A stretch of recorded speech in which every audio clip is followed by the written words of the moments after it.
Welcome to Decades of Horror, the 1980s. Every year he kills, Jerry. Right now he's out there, watching, waiting. So don't look, he'll see you. Don't breathe, he'll hear you. Don't move, you're dead. Did you say Jerry? Yeah. This episode is 166, recorded September 30th, 2020.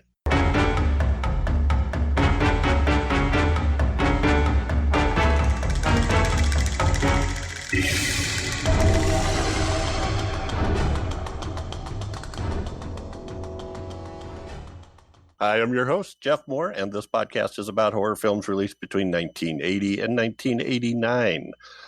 Each episode, my co-hosts Bill Mulligan, Crystal Cleveland, and Chad Hunt and I will tackle another classic or not so classic film from this radical, gory, influential, and gruesome decade. Joining me tonight is Crystal Cleveland, the living dead girl and co-host of the Gruesome Magazine podcast. Crystal, how are you? I'm pretty good. It's getting cooler outside. Mm-hmm. And, that's always a positive for me. Yep. So I'm great. I don't know how I feel about having watched this movie for sure yet, but since I just watched it just a few hours ago, I'm still processing it. But yeah. It's totally 80s. It is. Misogyny is us, kind of. Also joining us is Chad Hunt, comic book artist and co-host of Decades of Horror, the Classic Era, and Decades of Horror, 1970s, and more recently, a director. How are you, Chad? I am good. I am recovering from the Harvey Weinstein skeeve that is The Burning from 1981. Yeah. That's an interesting little factoid here. We'll get to that. And last but not least is Bill Mulligan, writer, director, special effects guru, and co-host of Decades of Horror 1970s, and an all-around nice guy. Oh, yeah, I'm fine. All the way around. All the way around. Both sides. Our topic this episode is The Burning from 1981, directed by Tony Maylam, starring Brian Matthews, Leah Ayres, Brian Backer, Larry Joshua, and Jason Alexander, with Tom Savini providing special makeup and effects. A former summer camp caretaker horribly burned from a prank gone wrong lurks around an upstate New York summer camp bent on killing the teenagers responsible for his disfigurement. Can't blame him. Yep, that's it. Yep. That's about the size of it, Jeff. Yep. The production company for this is Cropsey Venture, but also Miramax Films, in which case this actually started Harvey and Bob's film empire. That makes sense. It started a couple of them, actually. Yeah, let's not hold that against it, but yeah. Oh, well. Yeah. All right. Released on May 8th, 1981, also known as Cropsy, the Cropsy Maniac, and in West Germany, Brennende Rache. Rache. Okay. Burning Vengeance. Burning Vengeance. In some parts of the world, it's known as Cropsy. Cropsy. Oh. So this was filmed in, Western New York, actually. North Tonawanda and Buffalo, and most of it was out in the woods, so I don't know if it was actually part of a town or not. I thought it looked awfully familiar. Upstate New York is most of New York, but yeah, that looked like it could be filmed in some of the backyards I've lived in. Yeah. Production dates, August 21st, 1980 through September 29th. The same year. Budget, an estimated $1.5 million, and the box office gets a little complicated. So not so much in the U.S., around 700,000, but it was the biggest horror movie in Japan that year. In its first 16 days, it grossed $1.2 million from 11 theaters in Japan. Wow. And it stayed in one theater for at least 6 weeks. So, hey. Oh, wow. So they made their bucks in Japan. And I suppose now they're making it. I don't know how that works as far as video, who gets that. This easily has the most recorded taglines of any movie we've ever done. Right, Chad? Oh, boy. And they were all winners, too. Yeah. Gather around the campfire to die. Okay, not all winners. I can't read all of these. I got to skip. But you got to read the next one. Next one. The next one's written by the gas station attendant that's trying to give you directions when you're lost out there. How do we get there? It will just go down this dirt road. It will take you further than fear. Now you know where fear is. It's down there by 5 Mile Road. You take a right on 5 Mile Road near that stump they got. Can I just point out that fear is not a unit of distance, so it will take you further than fear. It makes no sense whatsoever. You got to drive 15 fears down that way, down that road there. Yeah, you make the Kessel run in 5 parsecs. A Legend of Terror is no campfire story anymore. Okay. What? It makes sense because they're telling campfire stories, and he's not a campfire story anymore. Oh, right. Yeah. So it's very. Yeah. Well, it's based on an actual campfire story, an actual legend up around that New York part of New York, the Cropsy legend. But it's not very dead. It's not very. I guess what do you call it? It doesn't stick to that original story. Yeah. Actually, the documentary Cropsy from 2009 doesn't even mention this film. As well they should. No. Okay, the next one is one you just read, Chad. Mm-hmm. Part of a line in the dialogue. The next one, the most frightening of all maniac films. Of all of them? That's a bold statement right there. That tells you something about 1981. There were a lot of maniac films. Mm-hmm. Everybody was trying to do Friday the 13th, and there was a glut, of which I think The Burning is better than most. And that tells you something about most. Not to mention, Maniac came out the year before. Yeah. Let's see. What happened one summer 5 years ago is about to happen again. And again. And again. I just merged to the next. Just merged the two there. Yeah. The next one actually sounds like the inspiration for one of those fake trailers they had for Grindhouse. Somebody else take this one. This summer, if you're planning to go camping, don't. If you're looking forward to a midnight swims, don't. If you're thinking about being with someone where no one else can see you, don't. If you're thinking about going to see this movie, don't. Yes. Yeah.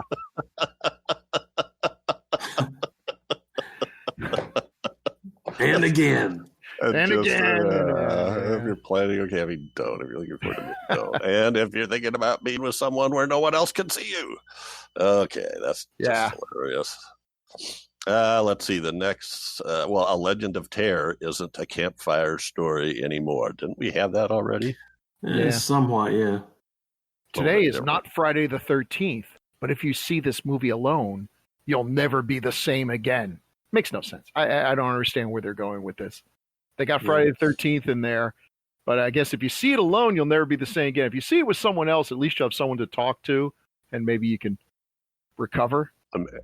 Maybe you'll stay the same. It's better when you can look over to somebody and go, "This is a piece of crap, isn't it?" Yeah. Well, they're doing the straight reference. They're not even hiding. A straight reference to Friday the 13th, right? Yeah. How about come face to face with the creation of evil? I don't think that's true. Evil. Evil didn't create him. It was just a drunken prank and a horrible, sad accident. Oh, creation of evil. I think they were writing these taglines for Frankenstein movies or something, and they just threw them into a hat.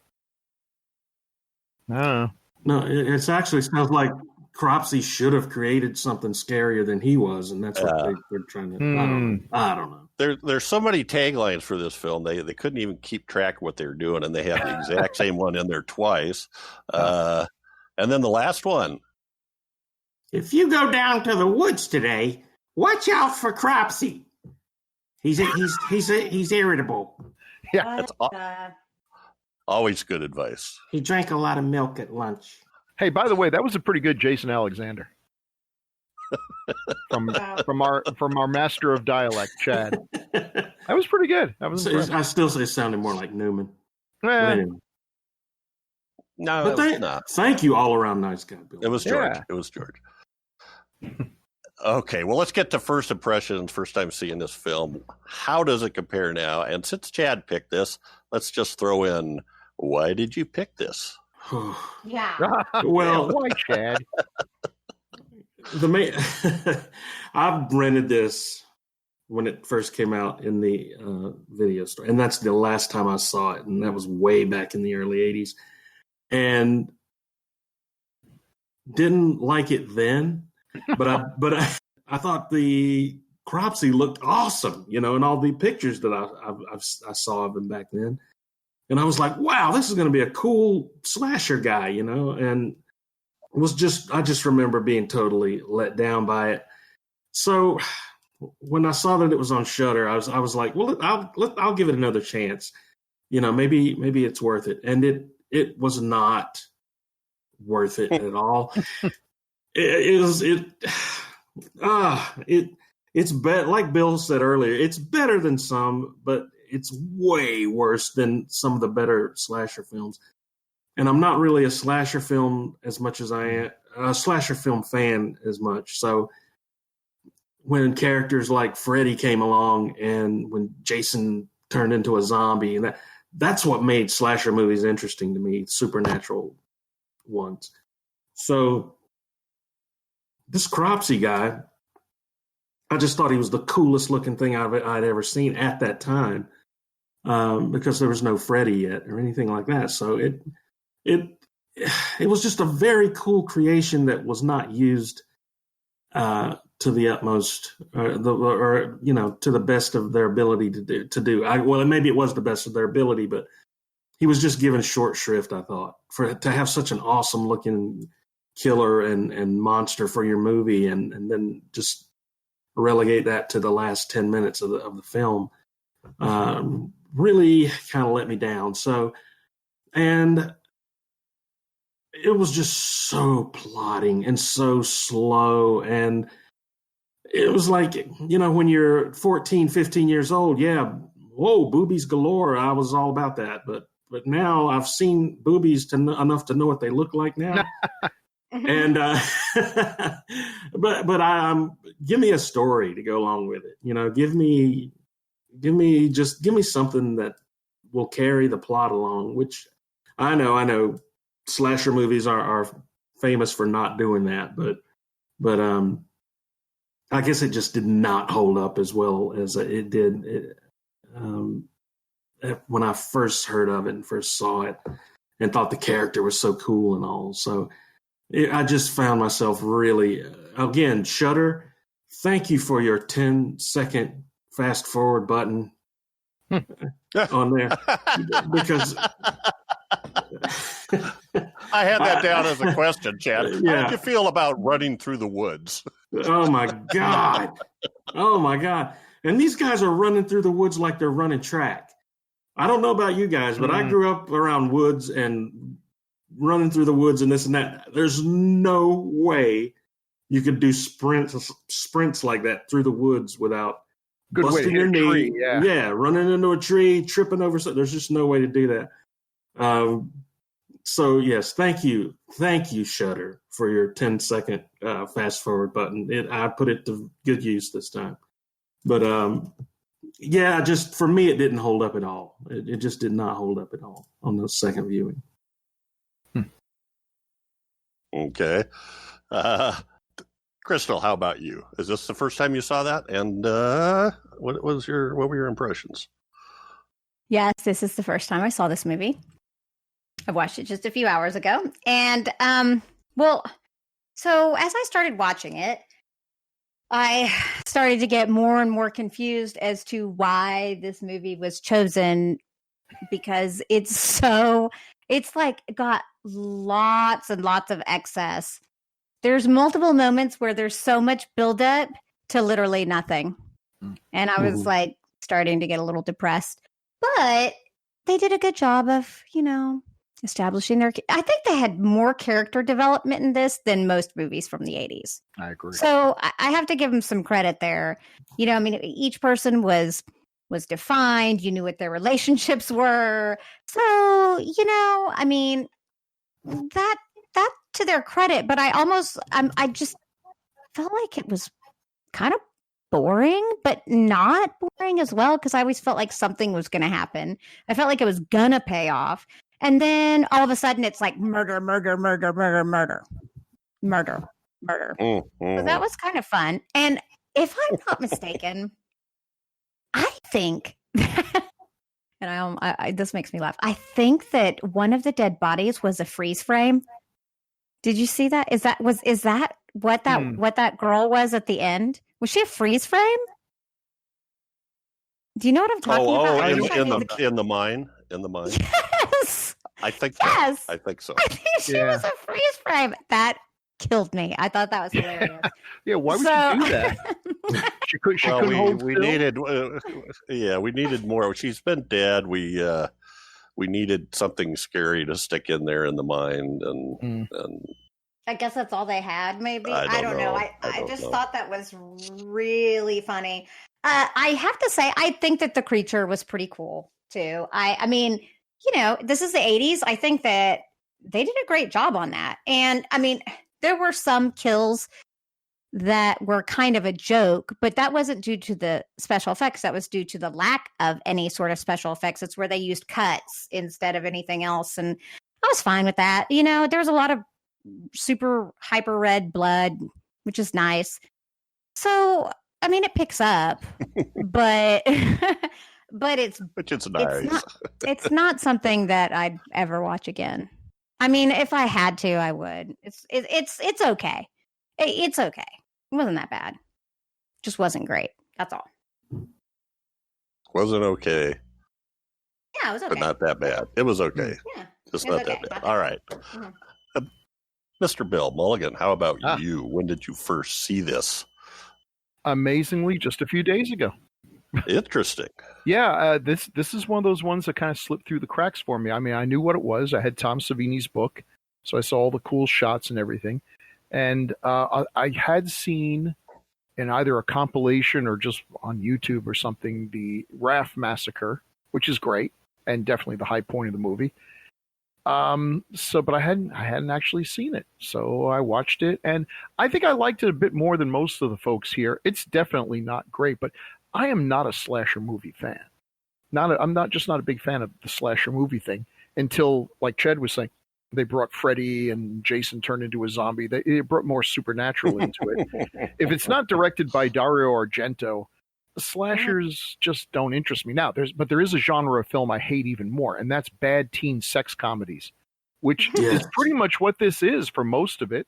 Yeah, those movies bore me to tears. Even when I was a teen, supposedly the demographic they were appealing to, they're not funny. They're not even that sexy. And yeah, the sex in this movie, there's nudity and everything, but it's really unerotic. It's just like, and maybe it's because now I know it's like this poor girl is probably freezing in upstate New York, and she's in a movie written by Harvey Weinstein. So, yeah.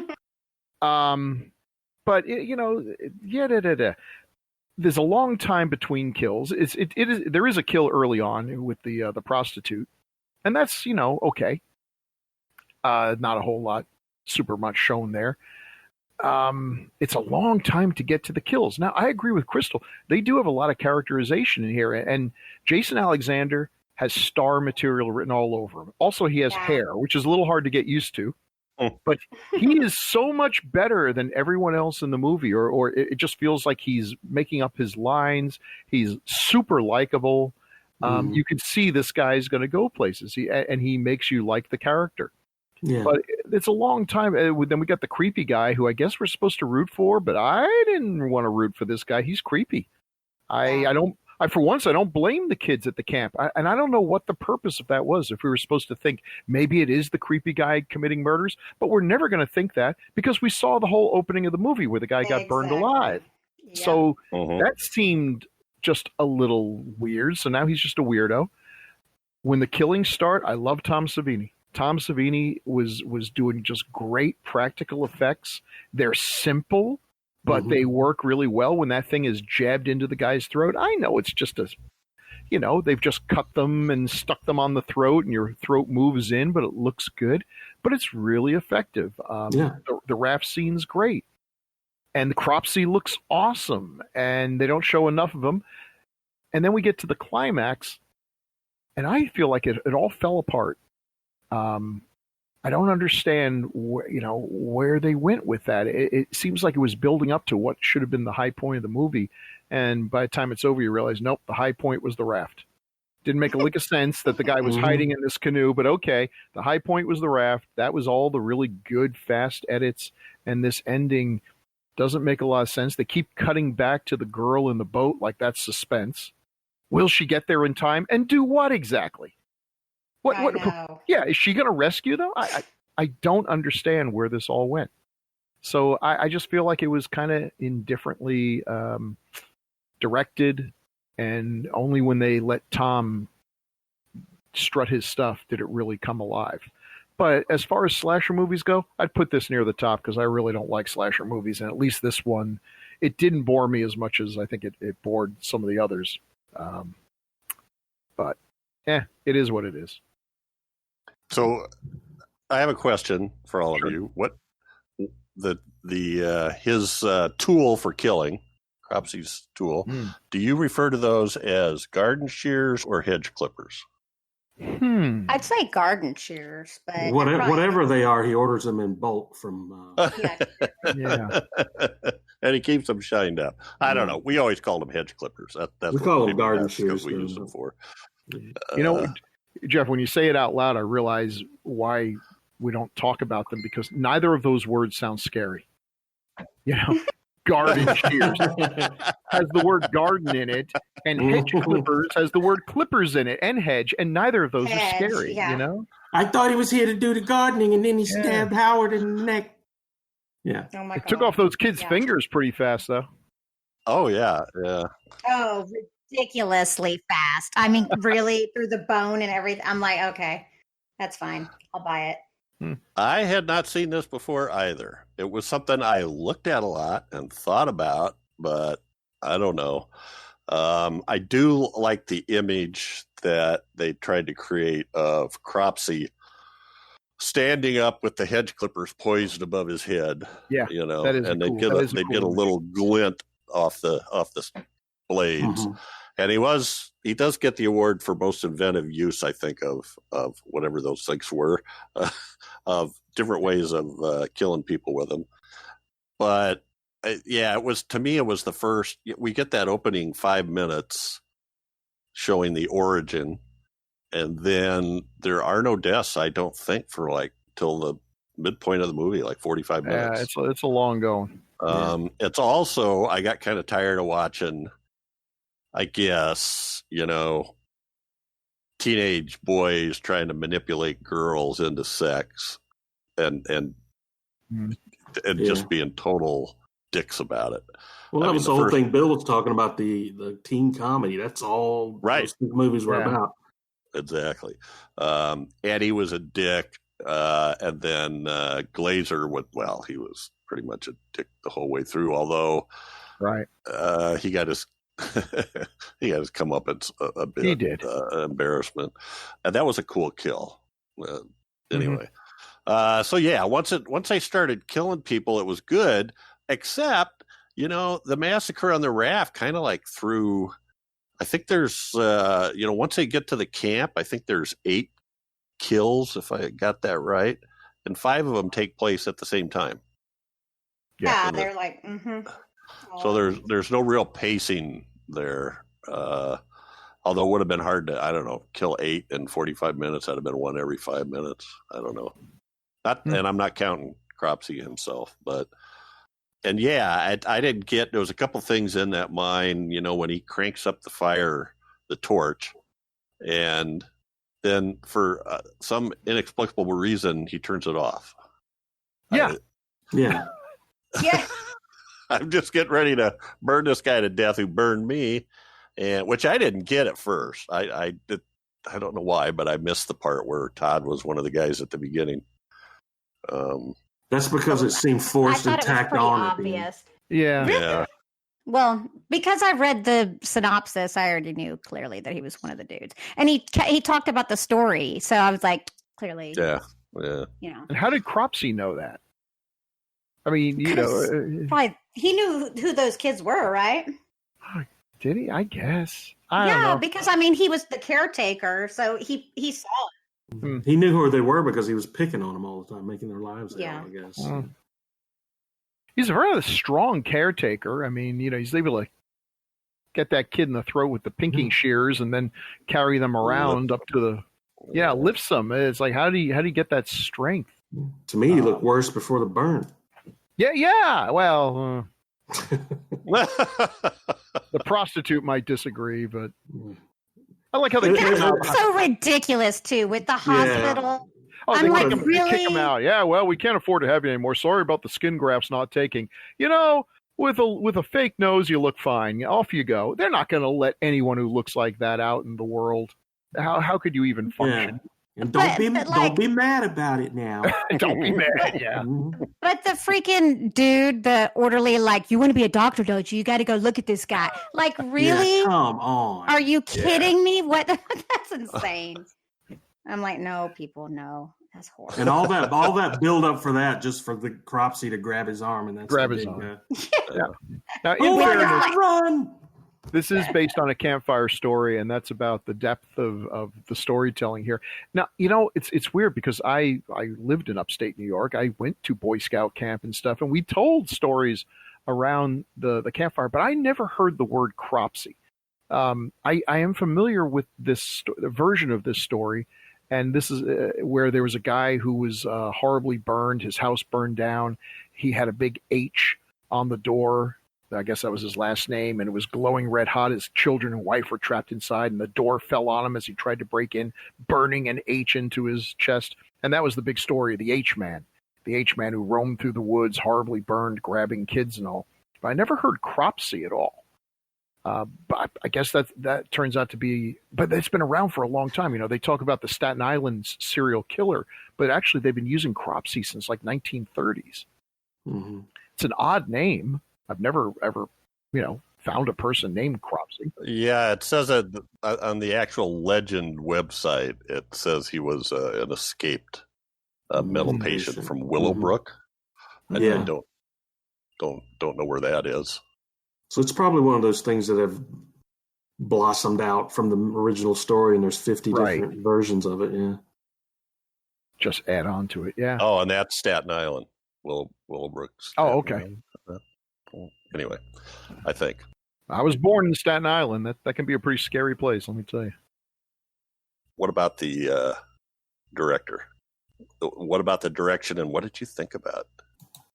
I don't think there was a whole lot to it. There are. I mean, I look at that. I look at the sequence, the raft sequence, and it's really good. Lots of cool edits. The image of him standing up and repeatedly standing up and thrusting this in the air is almost iconic, silhouetted. It's really very well done. And I'm wondering, where is this in the rest of the movie? Was this just saved in the edits? Did they let Savini direct the whole sequence? I don't know. Looking at what he's done, the only other film I'm familiar with is Split Second with Rutger Hauer. I'm familiar with it, but I don't believe I've ever seen it. So I don't know how good it is. Everything else is documentaries, or almost everything else. A couple of TV movies. Yeah. So it's interesting. I don't know. Anybody else? Any comments on the direction or on Tony Maylam? Nothing outstanding. It was just sort of a straight ahead style. That a lot, and to be fair, a lot of those slasher movies follow that same formula. There was no trick camera shots and angles and anything like that. It was low budget, so you got in, you got your shot, and you got out, and that's kind of the formula that this follows. I think nothing really pops out as anything that would stick with you, I guess. Mm-hmm. But I thought I read something about him playing Cropsy in the shots to get the angle of the shears correct. So we'd get them reflected. Well, if that's true, then good, because that was a good. I like those shots. Those are very cool shots. Oh, I'm not seeing that anywhere. So that maybe I'm just full of shit. No, I remember it too. No, I remember I was reading somewhere that he had to do it himself because he wasn't happy with how it was going. But was he shooting it, or was he actually being Cropsy? That's the part. I think he was holding the shears. Yeah. Okay. Which seems odd that you couldn't get anybody. Couldn't anyway. Yeah. I mean, how you hold them by the handle? They're either face up or face down. Okay. Yeah. Actors. Here it is. Actors had trouble holding up the garden shears to the liking of director Tony Maylam. So in a lot of scenes in which costume Cropsy kills, most notably the infamous raft scene, he played the killer himself. Okay, really, yeah. Man, actors can be dumb sometimes, but not being able to hold garden shears is a special level of dumb. Maybe he just wanted to play the killer, be able to say he did. I get that. So I don't know if this came from him or who, but you saw the trick they used to show that you were getting POV from Cropsy. Yeah, gasoline on the lens. Yeah. Wow, that's old school. Fuzzy around the edges. Oh. Yeah, I don't mind that. I just mind that they kept showing it and nothing happening. It's like, how many times? Oh, is he going to kill her? Is he going to? No, she got away. I was just more running through the woods, yeah. Yeah, I mean, it feels padded. Pretty seriously padded. Again, just to give credit, I don't know whether it's good or not, but story by Harvey Weinstein, Tony Maylam, and Brad Gray, and screenplay by Bob Weinstein and Peter Lawrence. And this is literally the first Miramax film. Oh. So, that's why I said started an empire on this that recently crashed. Well, I guess it was longer ago than that. He was out of that company. One of the most notable things about this movie was the first feature for three fairly well-known actors. And we've already mentioned, I think, Jason Alexander, but also Fisher Stevens, who Crystal mentioned, and Holly Hunter. And I'm going to ask Crystal, what do you know Fisher Stevens from? That other movie from the 80s where it's with a robot. Oh, Short Circuit. That's it. Mm-hmm. That's the one. Oh my God, I loved him in that. Yeah. Yes. Okay. True story. After watching this, my wife's like, "Oh my God, that's Fisher Stevens." Like, who? She goes, "The guy from Short Circuit." And I said, "Yeah, I've never seen Short Circuit." And she just stared at me like, "Who are you?" And so I had to watch Short Circuit. She found it on one of our many movie channels, and I had to watch it. And, I think it's one of those movies that if you saw it when you were supposed to see it, you have fond memories of it. Yeah. Watching I haven't seen it in years. Watching it for the first time as a nearly 60-year-old grown-ass man, boy, that's a terrible movie. And Fisher, he would be run out of Hollywood on a rail. He's playing an Indian guy. They put some shoe polish on his face, and he talks like Apu from The Simpsons. This is the most politically incorrect thing I've ever seen in my life. Oh my God, it's hysterical. I saw that movie back then, but I don't. Oh God, I ever went. He got to go home to Michelle Pfeiffer anyway.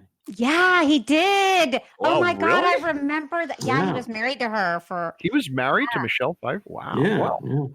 Okay, Apu. Apparently, she didn't see his ass in this movie. It ain't pretty. No, none of those asses were very pretty. No. What I remembered him from is a show in the early part of this century called Early Edition.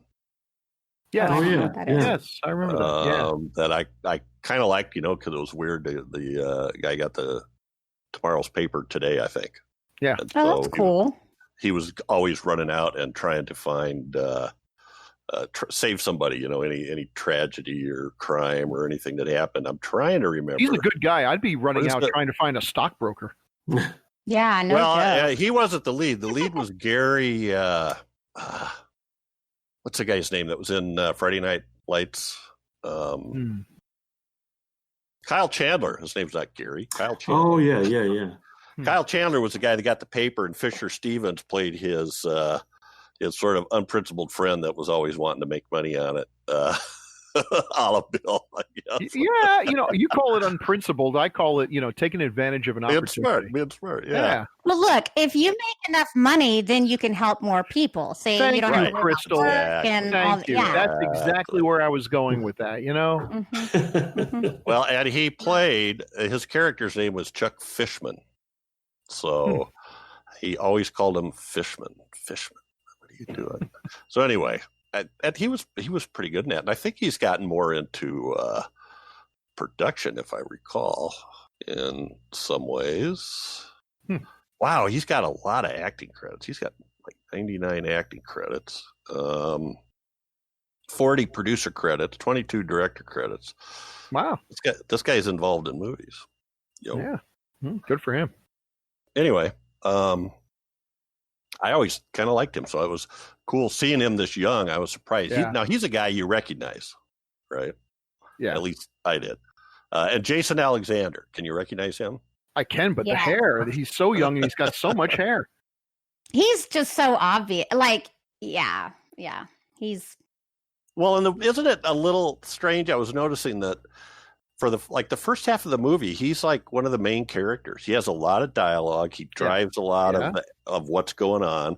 And then once the killing starts, he just kind of disappears. He's just like another guy on the shore yelling or paddling the raft, Right. Where's the story arc? It feels, I don't know. It feels like they ran out of money or something and just time to end it. And then they just strung together everything they could. So the pacing's off. It's a horror movie with very little horror for a ridiculously long length of time. I don't know. I feel like there's a story to why this film has all the right parts and somehow doesn't quite come together. Yeah. Because they should have weaved more of the horror in with the character development. They should have restructured it. Honestly, too much time went by. Yeah. They were trying to model it after Friday the 13th. Well, Friday the 13th actually had a really legitimate murder mystery going for it. Yeah. And here, there was nothing like that. It was just, you knew who the guy was going in. You knew who the killer was going in. It was just a matter of time waiting for him to kill somebody. And there's the thing. Why, I was saying before, and the more I think about it, the more it puzzles me. Why establish that there's this creepy guy that nobody likes and would immediately suspect if you're not going to really use that? Either make the audience think that he might be the person, which would require completely redoing how you've put this movie because we know everything about the killer from the get-go, or we know that he's not the killer, but everyone else thinks he's the killer, and have that be, that this kid is, being hunted or they imprison him and he knows the truth and he's got to break free and find out. I mean, there's something you could do with this story, but instead, not give it away right at the beginning. That would have, maybe build up to a flashback or something where we can find out where this happened. Maybe make it a mystery why this character, the one character, knows that the guy's innocent because he knows Cropsy's real because he's responsible for him. I don't know. There's what would have happened is, look, the main dude should have, throughout this whole process, should have had flashbacks to what he and the boys did. It would have been way more obvious as to who he was, and it would have slowly told you the story. There's so many ways this could have been rewritten, and that's really what the issue is the structure of it, not necessarily the story. The story was fine. It would have been okay. Well, for the most part, we had novice narrative filmmakers, right? Yeah. In terms of writing and directing. Mm-hmm. And it shows. Moving on to the third one, Holly Hunter. I defy anyone to say they would have recognized her without knowing ahead of time that she was in there. Mm-hmm. Nah, yeah. I still couldn't find her. I was like, is that her? Is that her? Is that her? No. But you got to start somewhere. No, I figured out she was the one on. Well, actually, if you looked at everybody else, they were obviously not her. That's how you ended up figuring out who it is. And then there was a couple of profiles where I could tell who she was, and a couple of times where she said something. And once I saw her, then I could see her. But part of the problem is she's never by herself with anybody. She's always in that group. There's always 5 or 6 or 7 other people trying to draw your attention at the same time. I thought it was funny that she said she just laughed when people asked her about her. She said, "Hey, I made $1,000 a week." I thought it was great. That was a lot of money back then. Absolutely. I'll take it now. Yeah. I'll hang out on your movie set for nothing. So yeah. Yeah, me too. I'm totally a whore. So right there with you. I wanted to ask you guys, Leah Ayres. Now, I don't know why. She's one of those people that I look at her and go, "Oh, yeah, I know her. I didn't know her name, but I'll be darned if I can find anything in her filmography that was something where I went, oh, yeah, that's where I know her from." Yeah. What else did she do? Well, she was in Bloodsport. I remember her from a soap opera. Maybe that's it. Maybe that's it. I can't remember the name of the soap opera, but I remember my grandmother used to watch it, and I remember seeing her in that. I can't remember the name. Let me look it up real quick. Well, she did a lot of TV. Yeah, she did. She was The on Edge of St. Night. Elf. The Edge of Night. Oh, The Edge of Night. That's it. Mm-hmm. That's it. There was a period and that's it too. Early '80s when I watched Edge of Night. Actually, she's got a pretty good resume here on IMDb. Lots of stuff. She's in lots of stuff. I just went like, where do I know her from? And I think that's got to be it. Good one, Chad. Nothing else that she was like a regular on for long periods of time. St. Elsewhere, she did maybe 5 episodes. It looks like she played Marsha Brady in a redo of the Brady Bunch. Yeah. Wow. Fun. So anyway, she has that. She's cute. I don't think she did a particularly great job, but I'm not sure how much she was handed with. She wasn't given a whole lot to do. Anybody else comments about her performance or anything you may have seen her in? No, she was okay. I feel like the writing for her was just crazy. But that's not about that. That's really has nothing to do with her performance. Right. She was the one in the boat at the end, coming to the rescue. Yeah, insane. And her going back to the camp and the dude acting like, "So what's up? Why you guys? Oh, BS! Look at these guys. You wouldn't if he had any sense of responsibility. He would have been rushing down there. What's wrong? What happened? Blah blah blah. Blah. It's insane. Yeah. Like whatever. I love you, Crystal. I'm still trying to figure out. So they got on a raft. They got on a raft and they go off seeking their fortune. Huck and Tom, and they all get killed. And then the raft ends up back where they started from. So were they rafting against the current? I mean, how dumb are these kids? That's a good question. Wow. Well, that would explain why it took a third of the movie's runtime for them to get to the canoe. You're going to raft against the current with these improvised oars made out of popsicle sticks. Yeah, okay. The guy that played Glazer, Larry Joshua, I didn't recognize him that young, but I recognize his current picture, and he's a guy he's just a good character actor that's in lots of stuff. He's got a very punchable face. Yeah. Yes, he does. Helps. You can always get a role if you got a punchable face. There's always a role for you. He's actually aged into a reasonably handsome man. He does a good job playing that kid, and I don't recognize that kid in what he usually plays now. So you know what I recognize him. I mean, he's in Spider-Man. Yeah. He's the wrestling promoter who stiffs Peter Parker, right? Yeah, and as a result, yeah, and so he was. It's a small role, but he handles it well. And now he's doing all the CSIs and the different CSI. Yep. He played a captain on a few episodes on, was it NYPD Blue? I could see him being the gruff, authoritarian.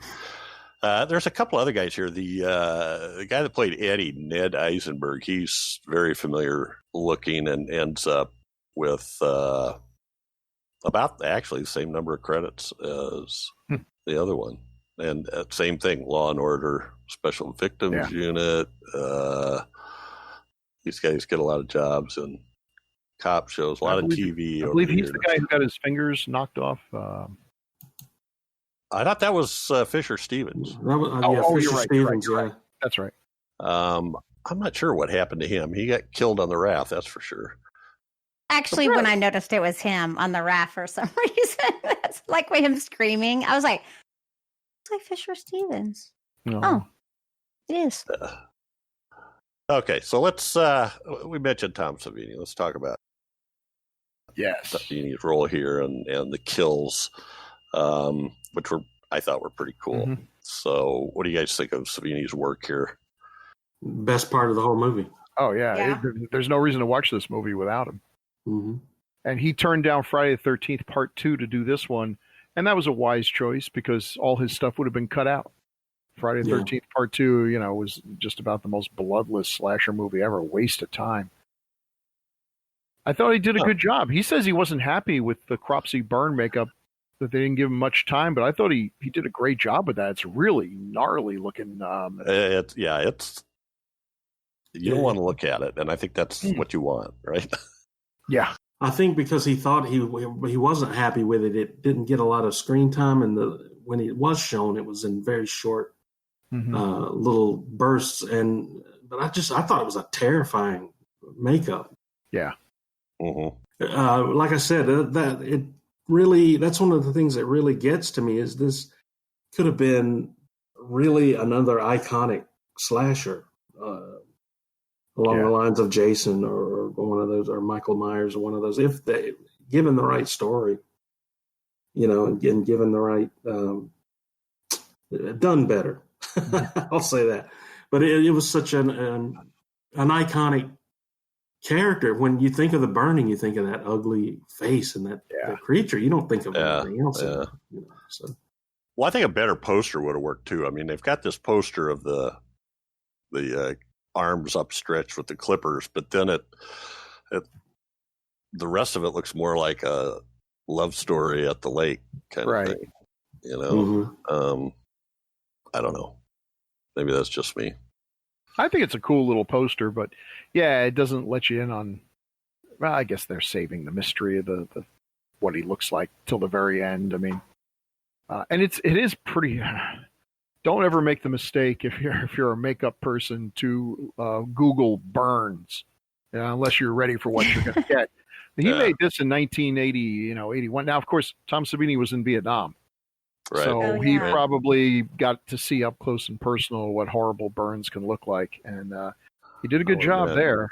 Yeah. Ugh. But I think I just love the simplest little thing, just taking knives and stuff and cutting them in half and then just sticking them on a throat and moving real fast so you can't tell. Though I think there was a shot.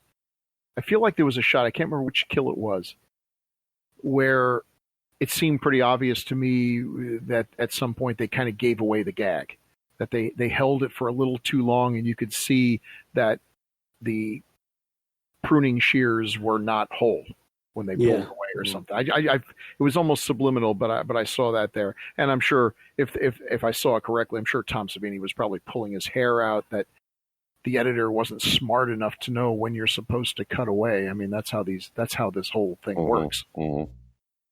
But no, I liked. I mean, he used the blade for a throat slasher. He also did that, the one we talked about with Glazer, where he jams it into his neck and lifts him up in the air by it. That was pretty cool. We never really got to see how the girl Glazer was coming on to Sally. I think we never really got to see how she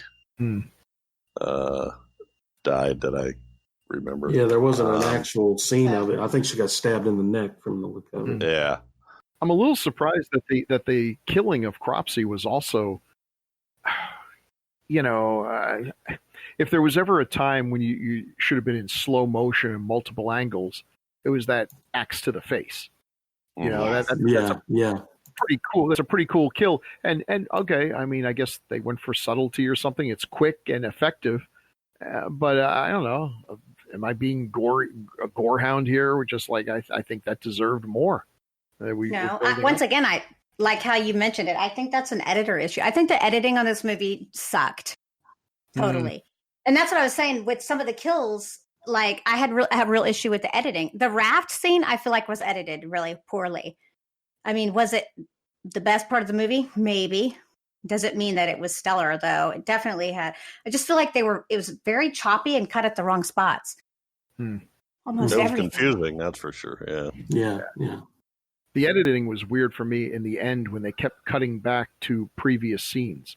Like I was trying to figure out who's having these flashbacks. Is it Cropsey? Is it the kid? Is it, what? Are we really clear? Yeah. Are we just saying, hey, here's all the best parts of the movie here? This actually, that's a good call, Crystal, because the editor, this was the only film he edited. Oh, what a shock! But then he went on to direct. It was Jack Sholder. Oh. Well, he might be a good director. He did A Nightmare on Elm Street 2. He did Okay, that's not a good director. He did Alone in the Dark, the one with Martin Landau and... okay, I'll take it back. I like who are the other two guys? Jack Palance. Yeah, okay. Martin, you mean...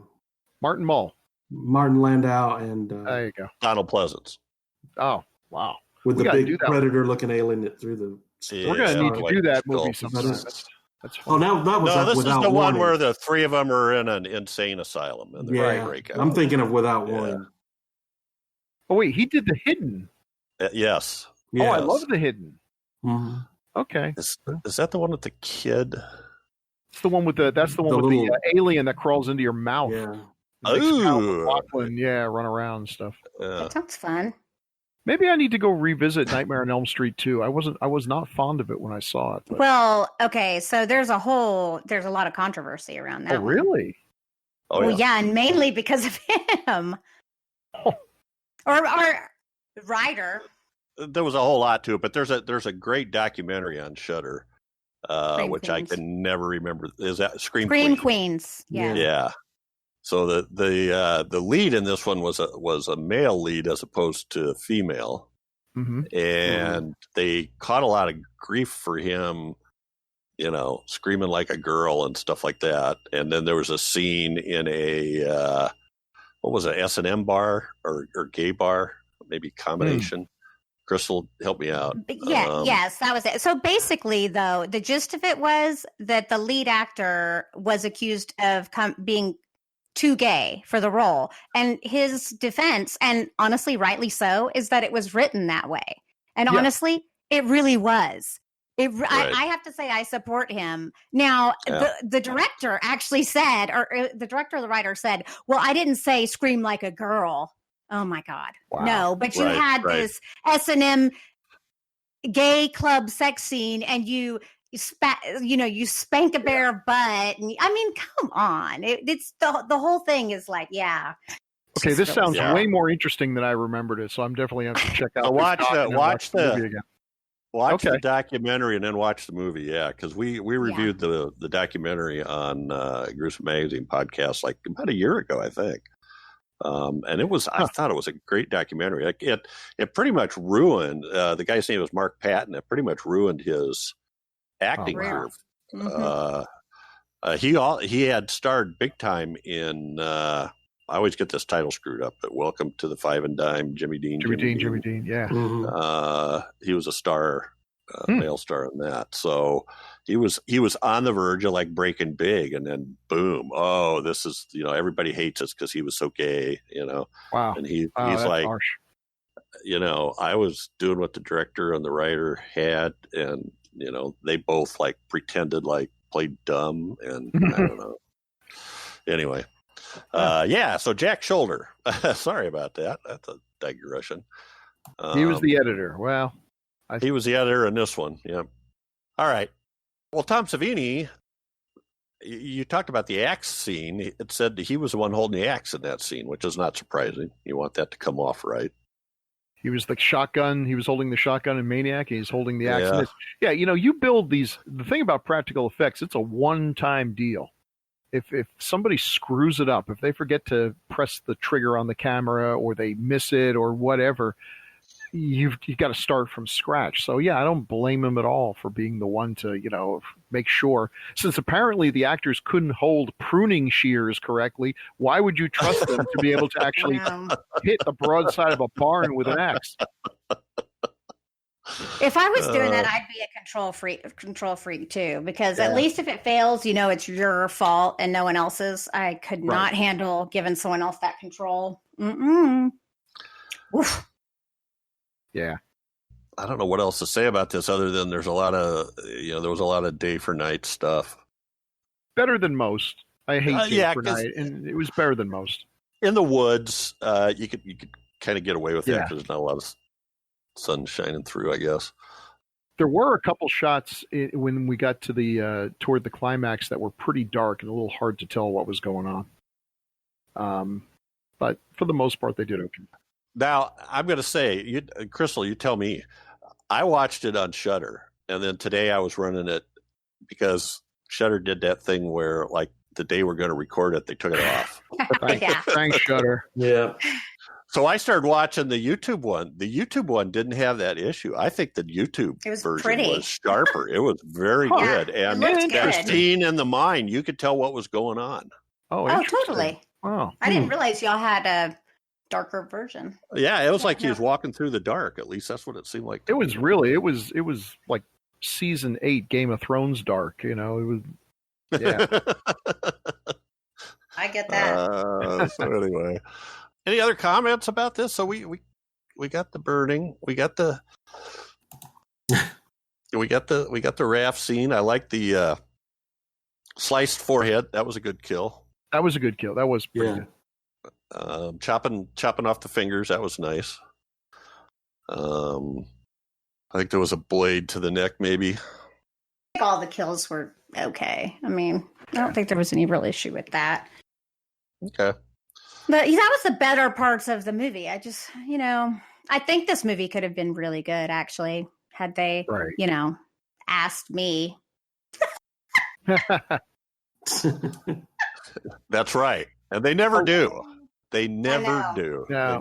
Many things would be better in this world if people would just ask Crystal. That's so true. We should start watching about, when the marketing campaigns are coming up for different movies and start sending them taglines. I mean, oh God, yeah. Anyway. Like, I mean, as a consultant, I think sometimes it's like, come on. You need people who watch a ton of movies to give you real advice. We'll just have a segment called Ask Crystal.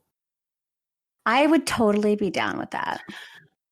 Of course, you'd get a lot of, hey, Crystal, does this look infected? Questions. That might be, well.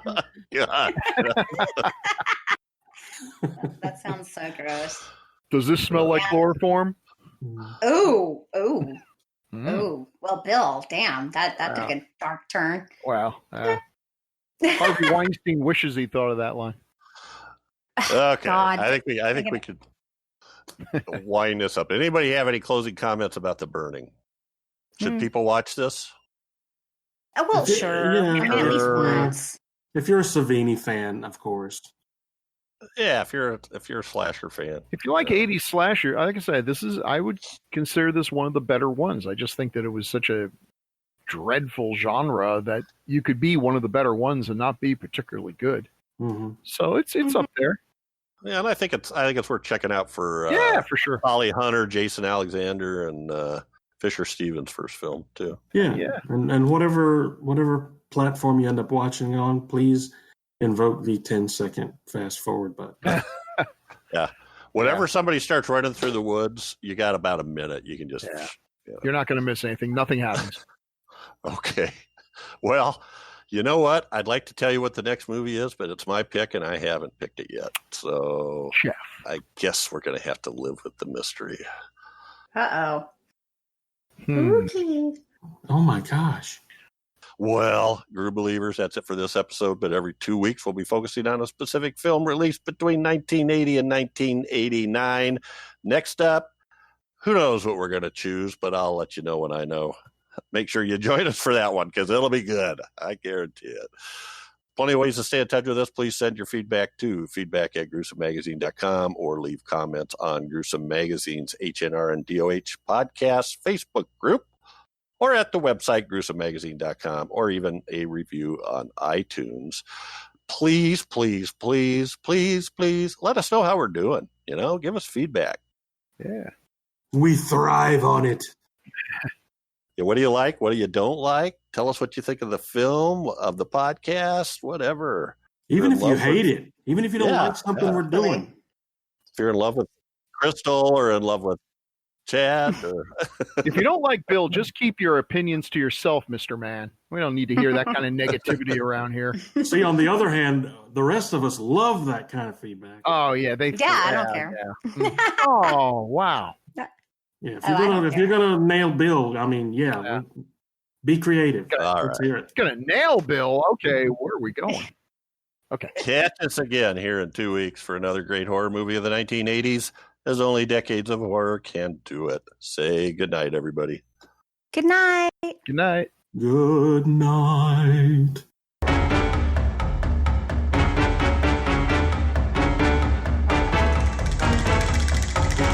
Yeah.